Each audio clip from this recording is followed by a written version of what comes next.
الشريف الذي أخرجه الإمام مسلم عن أبي هريرة رضي الله عنه قال عن النبي صلى الله عليه وسلم قال: من نفس عن مؤمن كربا من كرب الدنيا نفس الله عنه كربا من كرب يوم القيامة، ومن يسر على محسن يسر الله عليه في الدنيا والآخرة، ومن ستر مسلما ستره الله في الدنيا والآخرة، والله بعون العبد ما كان العبد بعون أخيه، ومن سلك طريقا يلتمس به علما سهل الله له به طريقا إلى الجنة، وما اجتمع قوم في بيت من بيوت الله يتلون كتاب الله ويتدارسونه بينهم إذا نزلت عليهم السكينة وغشيتهم الرحمة وحفتهم الملائكة وذكرهم الله من عنده ومن بطأ به عمله لم يسرع فيه نسبه. رواه مسلم أو كما قال عليه الصلاة والسلام. أعمال الإنسان مسلم ويأخذ الجزاء مرتين، مرة بالدنيا ومرة بالآخرة، يعني الجزاء مطلوب. أعمال سهلة وهي من مكارم الأخلاق، الرسول عليه الصلاة والسلام يسمي مكارم الأخلاق، يعني صفات حميدة في الناس هي نبي جميلة ويشذب ويعذب، يعني هذه الصفات من مكارم الأخلاق. الرسول عليه السلام يقول: من نفس عن مؤمن كربا من كرب الدنيا نفس الله عنه كربا من كرب يوم القيامة. يعني الإنسان نفس بمال واحد مطلوب ضربة شديدة، التربية يعني حل من المشكلة، يعني إنسان واحد يتوضأ يعني بدين أو بمصيبة أو بمشكلة، والإنسان ممكن يكون حلاه من هذه المشكلة بماله أو بواسطته أو يعني أي طريقة توسط وكان السبب في حل هذه المشكلة، والله سبحانه يجازيه يعني يفرج عنه الكرة والقيامة. يا الكرة صعبة شديدة، يعني والكرة على الطريقة وتسأل كل مرضعة عما أرضعت وتضر كل ذات حمل حملها، وترى الناس سكارى وهم سكارى، كل واحد تسهل الناس حتى الإنسان مرأة ما تشعر أنها هي شايلة جنين في يدها أو في بطنها.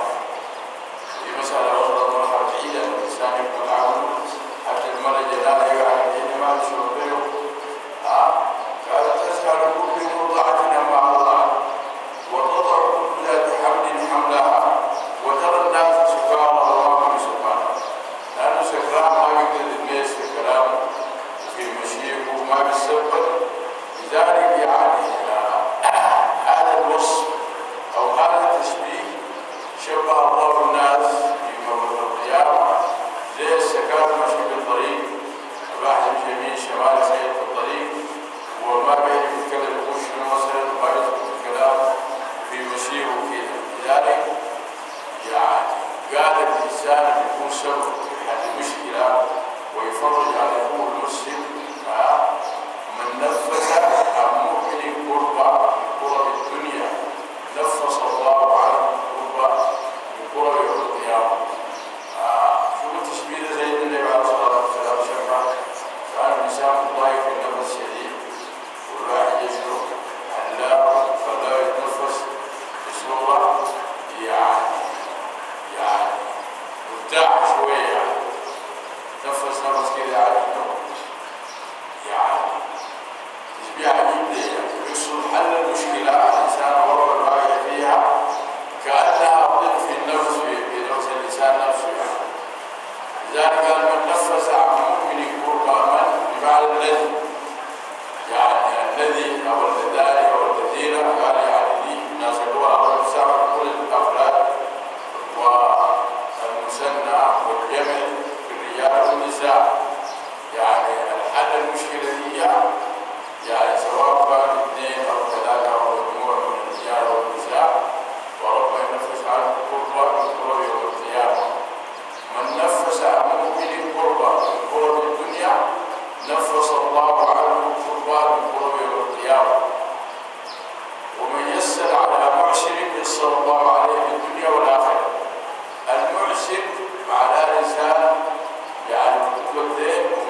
يغلط الدين يعني، ومن يسر على محسن يسر الله عليه في الدنيا ومرتين يعني. هذول هي المشكلة، هذول الضايق في الدين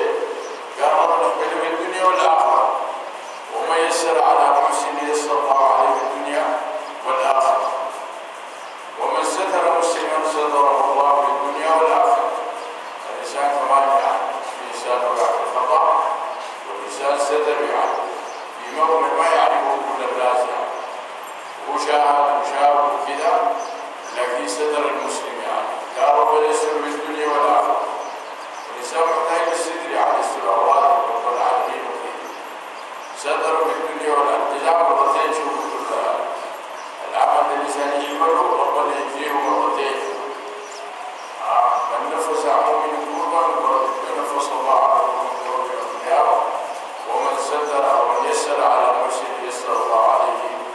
في الدنيا والآخرة، ومن ستر مسلما ستره الله في الدنيا والآخرة.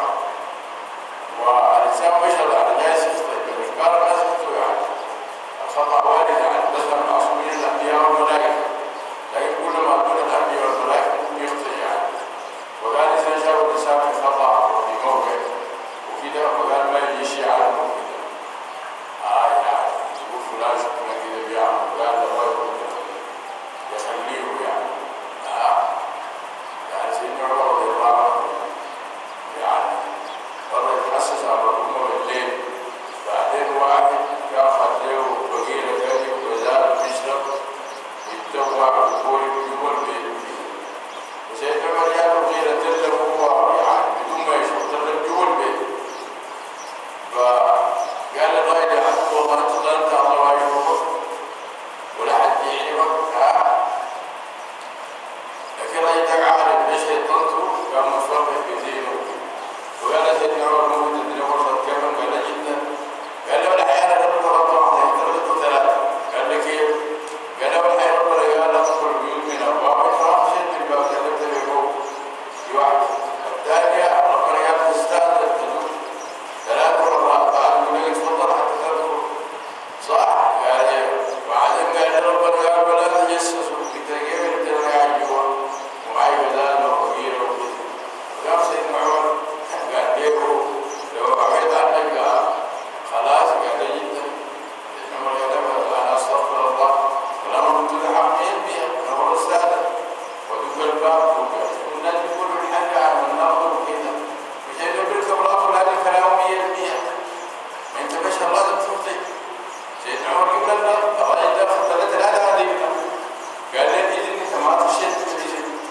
وبالتالي بعد الجيد الباب سلمت من الحوش، وده شرعا انت بالدين رجل خليفه عالم وصحابي.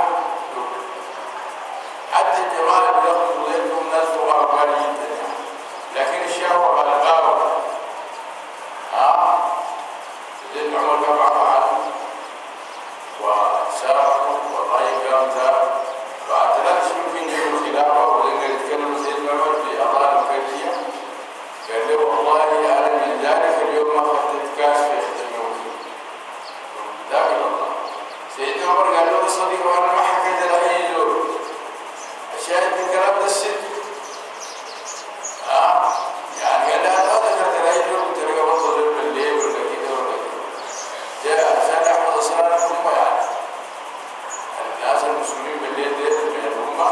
قال يحفظوا الاسرار، وهؤلاء المسلمين الناس ديت اهل الايمان والاسلام يعني سال مسلم قالوا في الروايه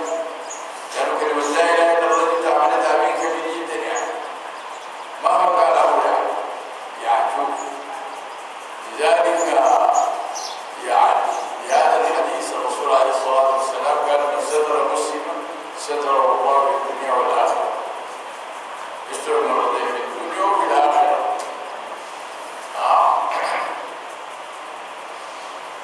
قال والله بعون العبد ما كان العبد في عون اخيه. قال مثل الانسان يعين اخوانه اهل الايمان والاسلام وربنا يعينه، ما تسمى مصدريه دعويه في اللغه العربيه باستمرار تقدم خدمه لاي مسلم خالصا لوجه الله، اكثر الجزاء من الله مرتين في الدنيا والاخره. والله في عون العبد ما كان العبد في عون اخيه. ومن سلك طريقا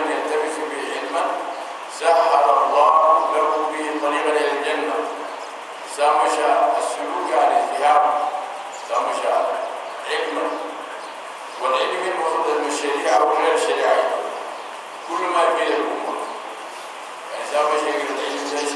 في أمة النبي قال يذكر في الحديث والعلم كامل نكرة ما معروف علما سرقان بالسرقة طريقا يلتمس الالتماس الطلب علما سهل الله له به طريقا للجنة والمقصود بالدين يعني العلم الفريد الإنسان منه الله والعباد فيه يعني وإذا عمل بين البشر ده موصول بعد ممكن يتعلم أي علم كفائي مثلا الهندسة كفائية إذا ما واحد مسلم يكفي على البقية أو عدد من المسلمين 3 مهندسين يرفعوا الحرج من أبو سعيد كلها 100 مربع 3 دكاترة ما شاء الله 3 دكاترة يسمى علم كفائي الإمامة والقضاء والطب والهندسة والأشياء دي علم يعني في البيئة والأمة.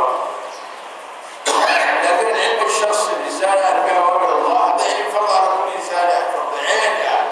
طلب العلم على كل مسلم فريضة. بعدين الجماعة بيقولوا مسلم وقال مسلم ما في الجزئية ما ورد كلمة مسلم قال مش من المرأة والرجل كلمة مسلم المرأة لا تسمى مسلم يسجد لله رب العالمين قال لا إله إلا الله ومن سلك طريقا يلتمس فيه علما سهل الله بهذا الطريق كل سبب له الى الجنه. وما اتبع قوم في بيت من بيوت الله يتلون كتاب الله ويتدارسونه بينهم شوف هنا قال اي موقع ما شرط المسجد ممكن وغير المسجد ممكن والقصد ساحه بالحاره ولا لو جابوا القران جابوا الحديث وعم يذكروا بالله قال لي رب إلا نزلت عليهم السكينة وغشيتهم الرحمة وحفتهم الملائكة. السكينة على الطمأنينة بالقلوب. القلوب قال ما تطمئن بالجلوس ولا بالبناء ولا بالسيارات ولا بالأكل ولا بالشراب. قال تطمئن بذكر الله. ربنا قال ألا بذكر الله تطمئن القلوب. فالإنسان لم يسمع القرآن الكريم ويسمع حديث النبي قال لك ربنا ينور قلبه وقلبه يعني الحلاوه الذي يجده والطمانينه ما في شيء يواجه ابدا ولا يشبع بها قالوا فيه مهما ياكل ولا يلبس ولا يركب ولا يسكن قالوا دي ما يطمئن ظرف الايمان والدين كلام الله وكلام النبي عليه الصلاه والسلام. لذلك راح يسمع الحديث مرارا وتكرارا يعني يسمع الحديث دائما ما يقول سمعته قبل كده قالوا اسمع 100 مره يوم ربنا فهم فهمه في الصنيعات. سيدنا ابن سيرين التابعي يعني واحد يجي يحكي لنا الحديث كأنه يسمعه المرة مع أنه يقول لنا الحديث حافظ قبل له الرجل ده يقول هذا كيف؟ يقول الحديث أنا من قريب حفظته أقول له ولا ما أقول له مشكو لكن يعمل نفسه كأنه يسمعه المرة. لذلك قال لك من سلك طريقا يلتمس فيه علما سهل الله له وإلى الطريق هذا سبب إلى الجنة. ومن اتبع قوم ذكر أي ناس في أي موقع في أي مكان في البحر في السفينة في الطيارة في الأرض في البيت في الشجر في الوادي في الزرع وجلسوا ذكروا قال لك إلا نزلت عليهم السكينة وغشيتهم الرحمة. 4 جوائز وغشيتهم وحفتهم الملائكة. تعالى الملائكة قالوا تعمل سياج تكفل الشياطين جمالكم ولذلك دائما نكون تحت أي أحد الملائكة نكون تحت الطاعة. الملائكة قالوا طاعة الله 100% ما عندها مشكلة معصومة بعدين ما بتنوم ولا بتفطر ولا بتاكل مخلوقة من الأدعية. ربنا قال لا يعصون الله ما أمرهم ويفعلون ما يؤمرون شغالين 100% واحد الله ورسوله وزايد راجل الرسول واحد راكب واحد بسبب شغالين 100% قال لك فلما تحفوا الملائكة تكفر الخطأ على الشياطين ما يدخلوا. بعدين يسابقوا في النور قالوا بعدين بيستردوا صفات الملائكة الطاعة يكون مطيع. الناس المبردين هسه ما قاعد يجلسوا على هذا القرآن يمكن اسبوع ما يجلس مرات شهر يبقى الخير يجي من وين؟ وبعدين بيسمع على اليهود والنصارى الحاجة بتاعت المليون دي بتاع سماع على اليهود والنصارى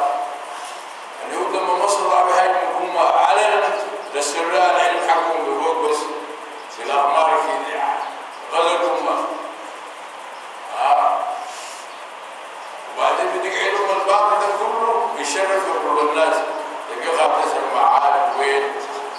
يتأثر شديد جدا. بعدين بيشوف الحياة الأسد والله الأمة مرة يهيجوا الرياضة برشلونة والمدريد وما داعي، بعد شوية يهيجوا الفن،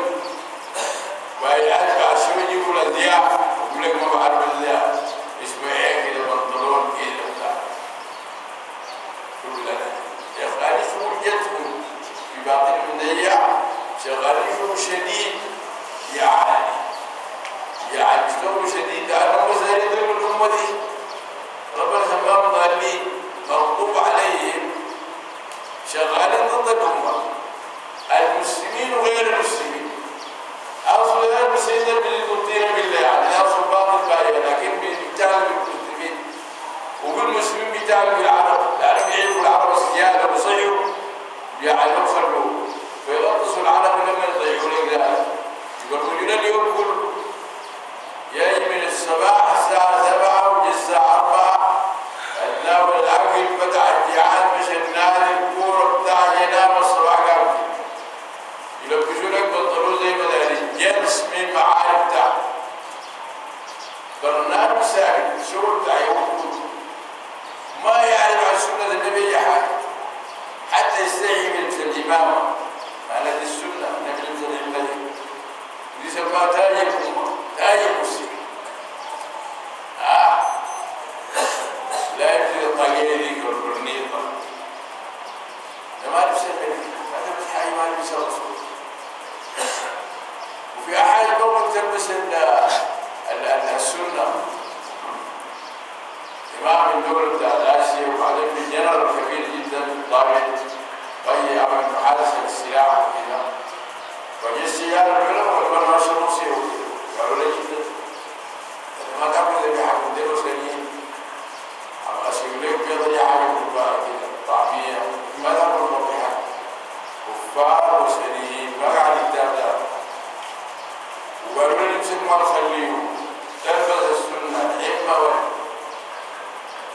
وقال الصلوات الخمس تأذن لشغل جوا القمر الإذاعة روسيا دي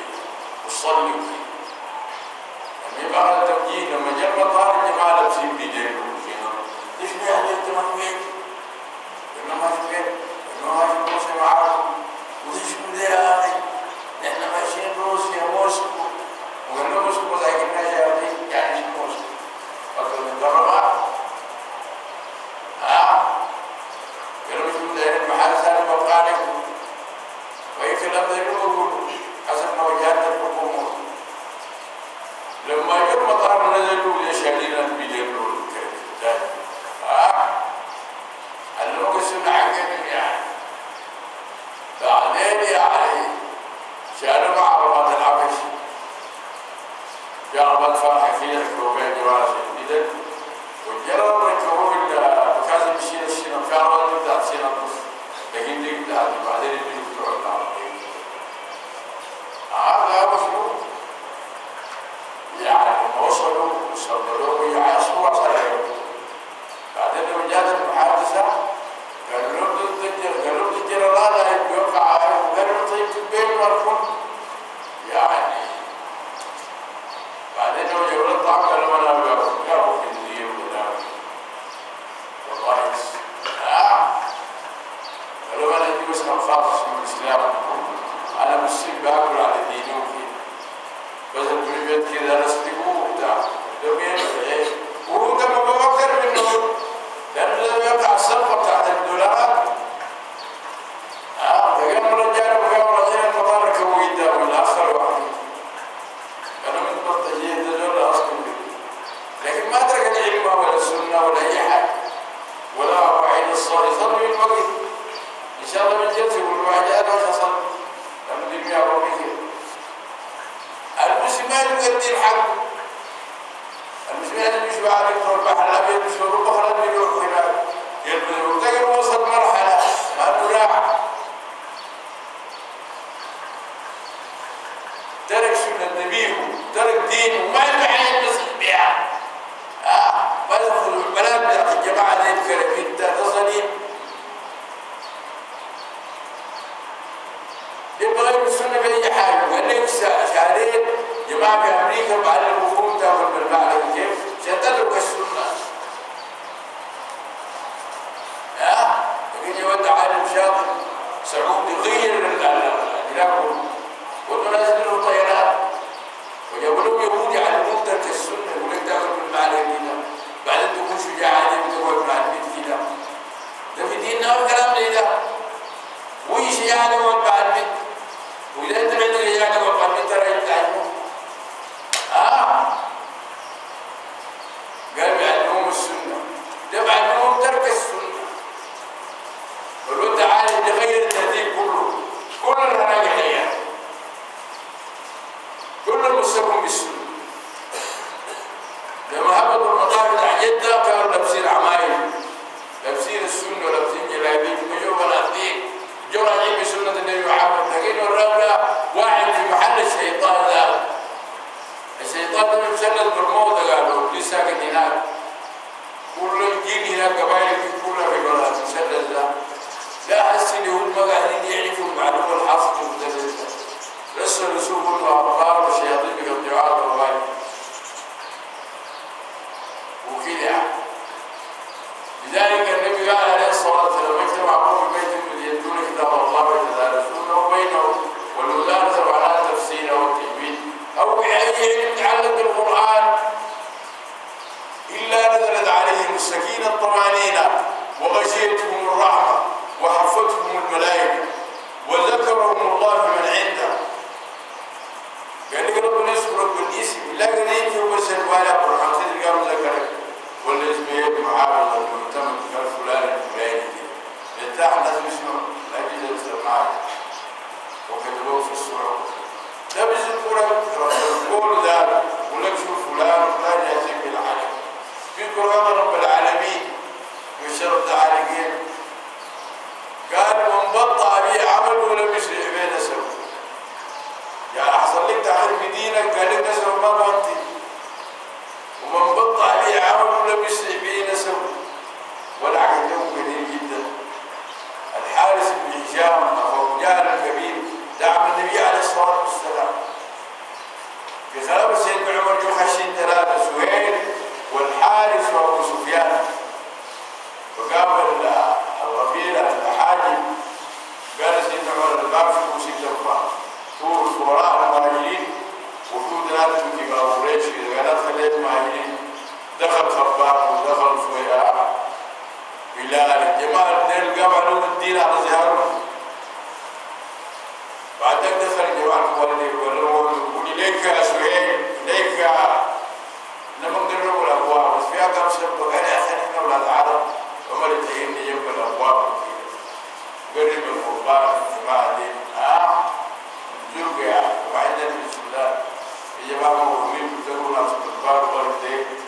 يبقى النور ما عندهم حاجة ده الموهومين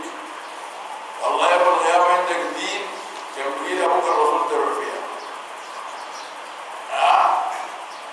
فلما خلاص انتهت الجلسة قاموا يخشين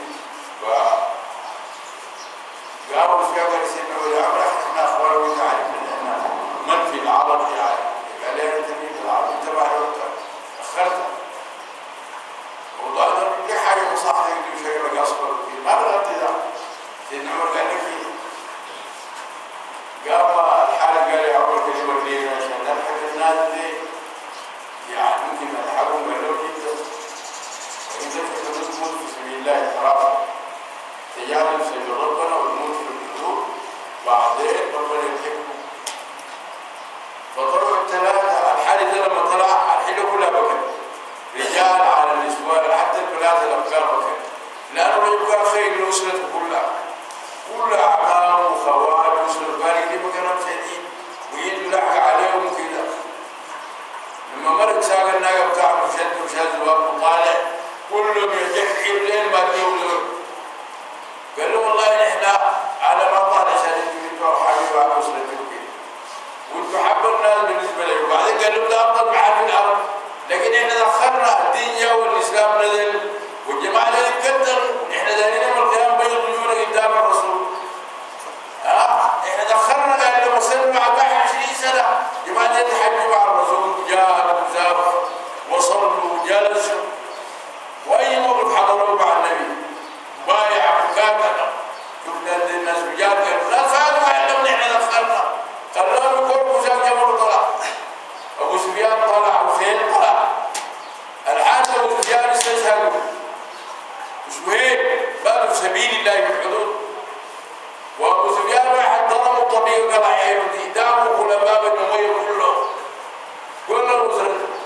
معاوية ده جدو قضى عينه يزال يصل بلاد تبتلع تقطع عينك دي طلب حربة كده بلغاتي تبرع عشان تلحق واحد صحابي صبق في الدين